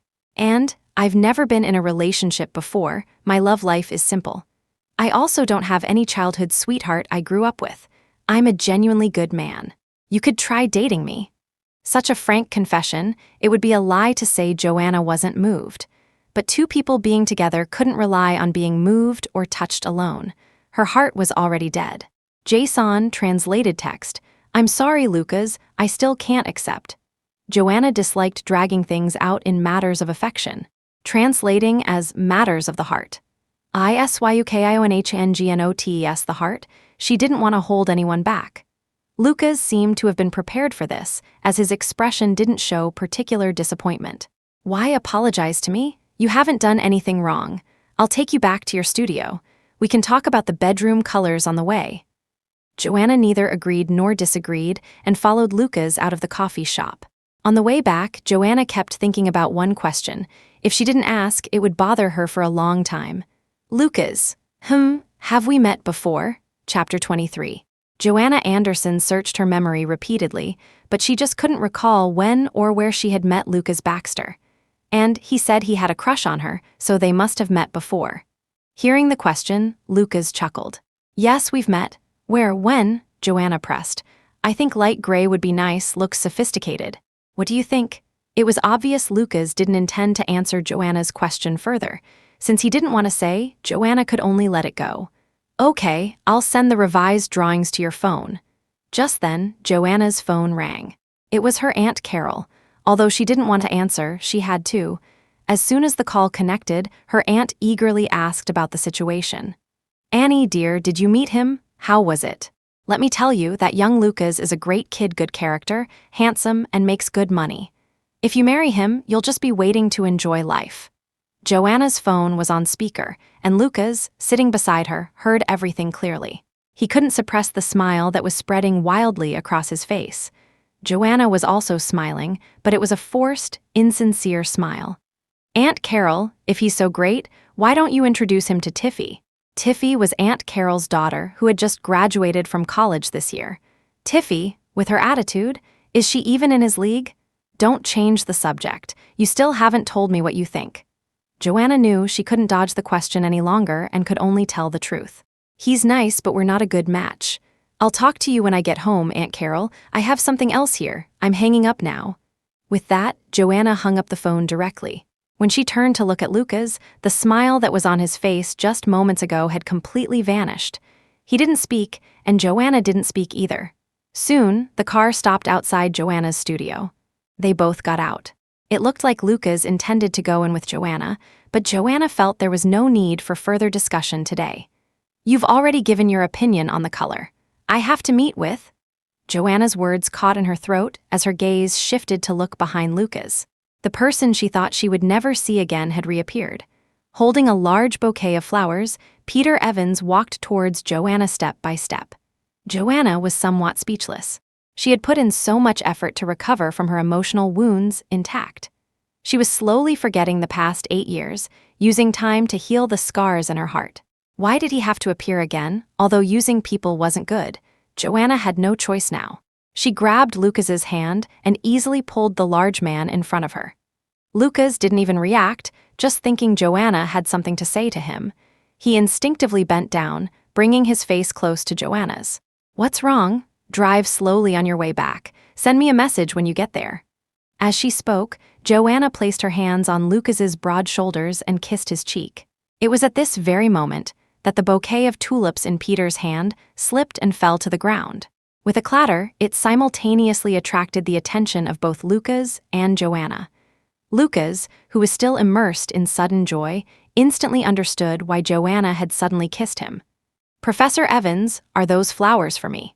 "Thank you." Joanna released Lucas and walked forward to pick up the fallen bouquet. "But please don't send any more in the future. I'm afraid my boyfriend might get jealous." "And this is?"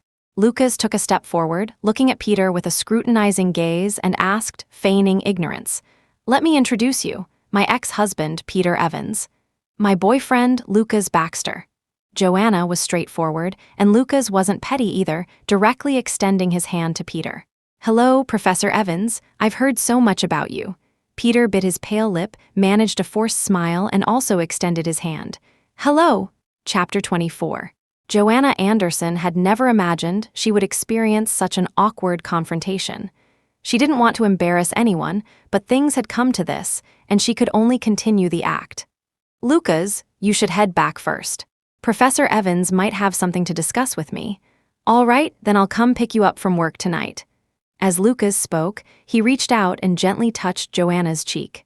The gesture looked incredibly familiar, as intimate as if they had been dating for a long time. After another nod to Peter, Lucas got into his car and drove away. Only when the car was far away did Joanna turn to Peter with a cold expression. "What do you want now? Can't we just move on with our separate lives? Why must you disturb my life again?" "Annie, I've resigned. I've decided to come work in Summit City." Peter wasn't angered by Joanna's attitude. Instead, he smiled and took a step forward. Joanna irritably threw the flowers in her hand aside, not wanting to even look at Peter again. "I think you've really gone bonkers. That man just now, he's your friend, right? He played his part quite well." "Who said he was acting? He's my boyfriend." "I know you, we just got divorced. You wouldn't get involved with someone else so quickly." "Then your understanding of me is insufficient." Joanna showed no pleasantries and her tone was extremely harsh.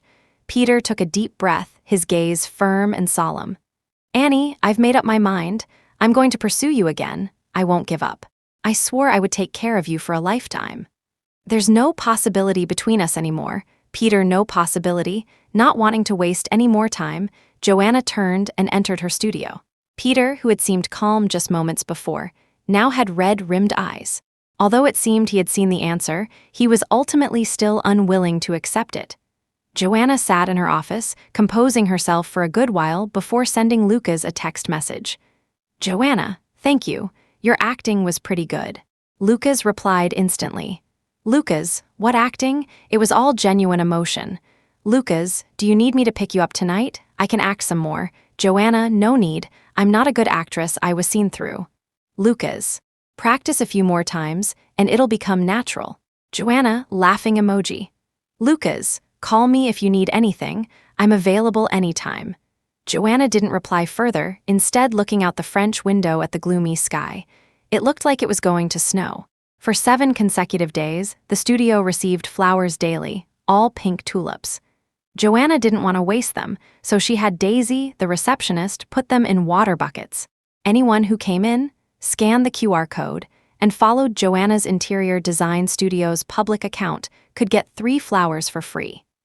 Joanna also heard from others that Peter had already bought a house in Summit City and was interviewing for a university lecturer position. Several of her and Peter's mutual friends had also called to try and persuade them to reconcile. They said all sorts of things, but the most common was that it was a pity 8 years of relationship, Joanna shouldn't just let it go. They also said it was unfair to Peter. But matters of the heart are like drinking water. Only you know if it's cold or warm. "Miss Anderson, flowers, different flowers." Daisy ran to Joanna, happily holding a bouquet of red roses.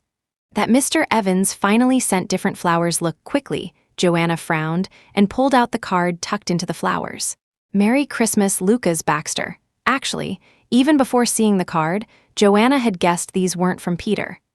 As if he had calculated that Joanna would have received the flowers by now, Lucas called.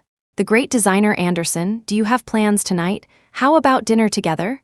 Joanna touched the delicate roses, hesitated for a long while, then looked up as if she had made a decision in her heart. "Okay." Chapter 25. When Lucas Baxter said dinner, he really just took Joanna Anderson out for a meal. After dinner, it was Joanna who suggested a stroll down the pedestrian street. Holding a cup of hot milk tea, Joanna and Lucas walked shoulder to shoulder amidst the dense crowd. It's such a shame it didn't snow today. By the way, Lucas, did it snow in previous years? Joanna hadn't spent Christmas in her hometown for many years. Her memories of snow were from her high school days. Lucas paused for a moment, then shook his head, embarrassed. I don't know. You don't know, weren't you home? No, I went to New York. In New York for work? Joanna was purely curious. As their conversation reached this point, Lucas stopped walking and stood still, looking down at Joanna, whose cheeks were slightly red from the cold. To see you? Last Christmas, you spent it with him at his university, with the international students he supervised. The year before that, Peter probably wasn't home. You went to the convenience store downstairs and bought a peace apple. If Lucas hadn't mentioned it, Joanna would have forgotten these things. But how did he know? How do you know all this so clearly? Because I care, so I pay more attention, and then I know.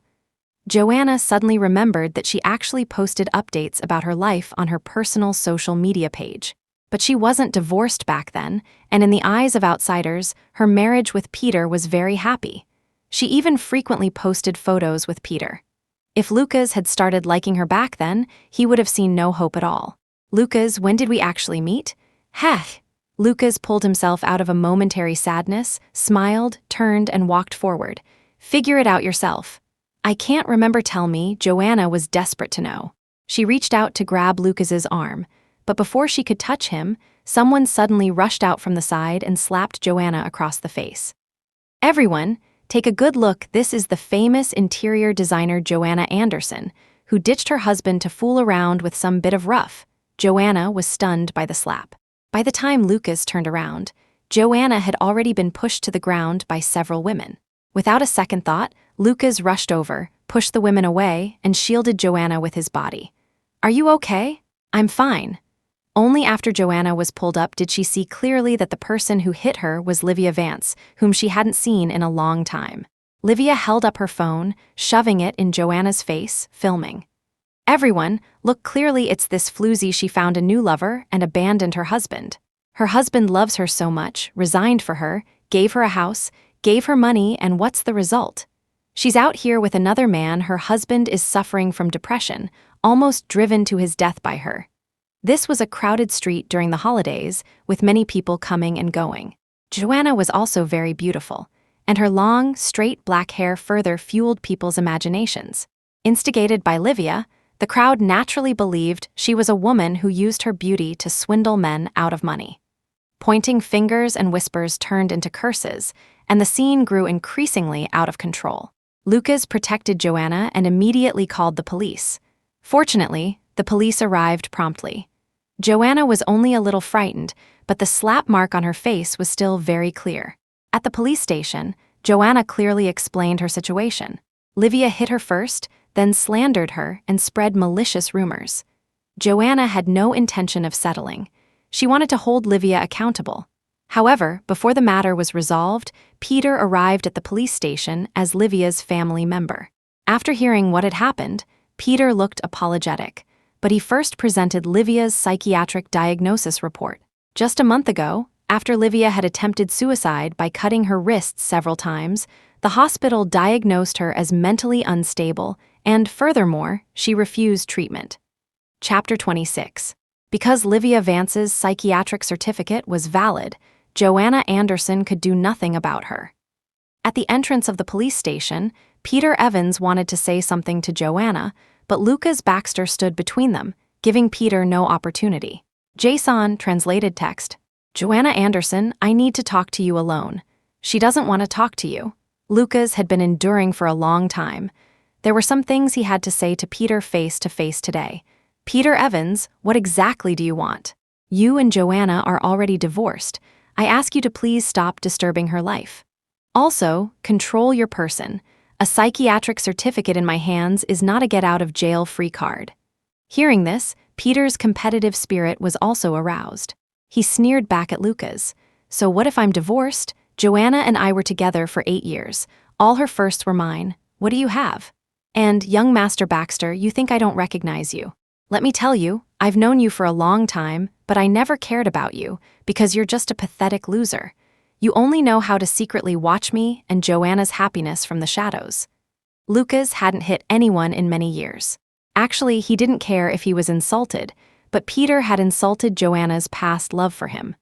Just as Lucas raised his fist to punch Peter, Joanna, one step ahead, grabbed his arm. "Lucas, stop." Joanna had anticipated that Lucas would want to hit Peter, not because she knew Lucas, but because she knew Peter too well. Peter appeared gentle and refined, but he was actually quite cunning and manipulative. Saying provocative words at the police station entrance was precisely to make Lucas strike or start a fight. Joanna pulled the enraged Lucas back a bit. She stepped forward, facing Peter alone. "Take her and go. Don't disturb me anymore. For the sake of the 8 years we once loved each other, I'm begging you, Peter." "Joanna Anderson?" Peter still didn't want to give up. He reached out and grabbed Joanna's shoulders, his eyes bloodshot. "I love you. I only love you. I really can't live without you. Why can't you just give me another chance?" "I did." Joanna pushed Peter's hands away with disgust. "I gave you many chances. Let go. Don't make me start to hate you." Finally, the illusory castle Peter had built in his mind collapsed. It turned out that the day Joanna left New York, they had truly ended. Joanna Anderson, go to hell, Livia, who had been standing behind them all along, somehow produced a dagger. Joanna didn't react at all before the dagger was lunging towards her chest. "Liv, no," Peter tried to stop her, only managing to grab the corner of Livia's clothes. In that critical moment, Joanna was forcefully pulled back, followed by the sound of a blade slicing into flesh. When Joanna saw clearly, a bright red flower had bloomed on the white knit sweater Lucas was wearing. "Lucas, and no, I'm fine." Lucas touched the wound on his abdomen, then smiled at Joanna. The next second, he collapsed to the ground as if he had lost all strength. "Call an ambulance quick, call an ambulance." Joanna held Lucas helplessly, crying hysterically. Lucas raised his blood-stained hand and wiped away Joanna's tears. "This is the first time you've cried for me. From now on, I won't let you cry again." "Lucas, you can't sleep, hold on. The ambulance will be here soon." Joanna, at this moment, completely ignored Livia, who was being held down by several police officers nearby, and didn't spare half a glance for the ashen-faced Peter. Sometime, snow began to fall from the sky. Lucas looked at the fluttering snowflakes, a smile on his lips. "Joanna Anderson, look, it's snowing. Merry Christmas, Joanna Anderson." Chapter 27. When David and Sarah Anderson rushed to the hospital, they saw Joanna Anderson covered in blood. The couple checked her over and over several times, only sighing in relief after confirming Joanna wasn't injured. However, Lucas Baxter's parents, who arrived shortly after, looked very grim. Yet, despite her heavy expression, Lucas's mother walked over to Joanna and tightly held her hand. "You must be terrified, child. Don't worry, Lucas is strong. A small wound like this is nothing." "I'm so sorry, Auntie. He did it to save me. I'm so sorry." Joanna's emotions spiraled out of control again. Like a child who had done something wrong, she didn't dare to look at Lucas's mother. The people around, seeing Joanna's state, knew that words were useless now. Time ticked by. When the light in the operating room finally went out and the doctor emerged, Joanna was the first to run over. "Doctor, how is Lucas?" "He's fine. No vital organs were hit. He's been stitched up and will be brought out soon." Hearing this, the tension Joanna had held all night snapped. She wanted to thank the doctor, but her vision went black and she fainted right in front of everyone. When Lucas was wheeled out of the operating room, he saw everyone anxiously gathered around the fainted Joanna. Of course, he was even more anxious. Joanna had a very long dream. The dream was filled with bits and pieces of her years with Peter Evans. It was like time rewinding. From the divorce, to disappointment, to indifference, to their arduous long-distance relationship, to that breathtaking glimpse in the twilight of her senior year of high school. Finally, time froze in the summer of her sophomore year, before she had even left Summit City. Joanna had just finished painting the mural in the stairwell. As she was returning the ladder to the storage room, she saw a boy sitting on a training mat in the storage room, smoking. The boy's hair was long, covering his eyes. There was a bloody scratch on his exposed cheek, and the messy shoe prints on his clothes suggested he had just been in a fight. Cough, cough, cough. Joanna had a sensitive throat. The smell of smoke made her cough uncontrollably. It was this cough that startled the smoking boy. Just then, sunlight streamed in. Through the white smoke, their eyes met. Joanna put down the ladder and walked step by step towards the boy. "Smoking is not allowed in school. You've broken the rules." The boy merely grunted and didn't look at Joanna again. At that moment, the warning bell rang. Joanna looked at the still bleeding wound on the boy's face, took out a cartoon Band-Aid and an orange-flavored fruit candy from her small bag. "Smoking is bad. When you're sad, have a candy. Also, your face is bleeding. This Band-Aid is for you." Bending down to place the two items beside the boy, Joanna left. Only after Joanna was far away did the boy look down at the two things placed beside him. A candy and a Band-Aid with a little rabbit pattern. This way of comforting someone was truly childish. But no one knew that these two small things pulled a rebellious, lost teenager back onto the right track in life. Without knowing how long she had slept, Joanna finally woke up. The first thing she saw when she opened her eyes was Lucas's face. "You're awake." Lucas looked well, his eyes curved into a smile as he looked at Joanna. Joanna, however, couldn't smile. "Lucas, I remember." "What do you remember?" Lucas smiled playfully. "I remember you." Memories can be covered in dust, but they are not forgotten. Chapter 28. Joanna Anderson remembered that hot summer day when she gave him a piece of candy and a Band-Aid. "So, we knew each other long ago." "That's right." Lucas Baxter nodded. "We knew each other long ago. It's just that my luck was bad. I missed one chance and almost missed a lifetime." "What do you mean?"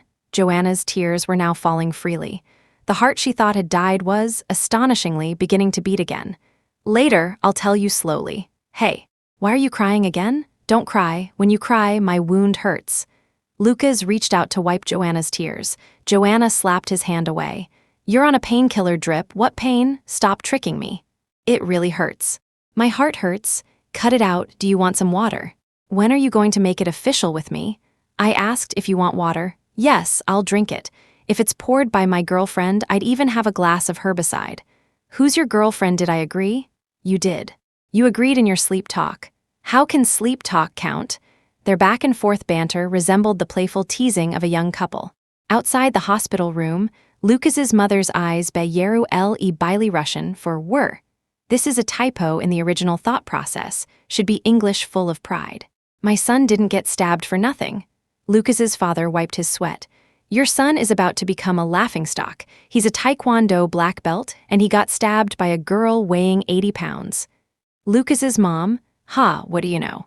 "Do you know why the latecomer surpasses the old-timer?" Lucas's dad, "I know. Because the latecomer fights and scrambles for it." End of main story. Epilogue 1. After a second evaluation, Livia Vance was found to have no mental health issues. Following a trial, Livia was convicted of intentional injury and sentenced to 5 years in prison. Peter Evans, carrying the judgment document and a plane ticket to Europe, met Joanna Anderson one last time. By then, Joanna had already accepted Lucas Baxter's marriage proposal. A sparkling wedding ring once again adorned her ring finger. Peter took out a large red envelope and handed it to Joanna. "Congratulations." "Thank you." Joanna smiled and accepted the envelope. "Before, I could never figure out where I went wrong. Later, I finally understood. I was too self-righteous. I always thought you would never leave me. I endlessly consumed your love for me, but I forgot that relationships need to be nurtured. I apologize to you for all the hurtful things I did in the past." Peter's eyes, as he looked at Joanna, still held much reluctance and love, but their fate together ended there. Same words as before. "Look forward, Professor Evans. Live well in the future." "You too." After their final farewell, Joanna and Peter went their separate ways. But after walking some distance, Peter still turned back to look for Joanna. Unfortunately, Joanna had already disappeared into the crowd. The evening breeze that once belonged only to him would ultimately no longer blow through his heart. Epilogue 2. On Lucas Baxter's first day of senior year in high school, he cut his long hair short and put on a new school uniform. He quit smoking, distanced himself from the troublemakers, and began to study hard. He was like a changed person, but the girl who had changed him was gone. After asking many people, Lucas found out that the girl had gone to New York as a visiting student.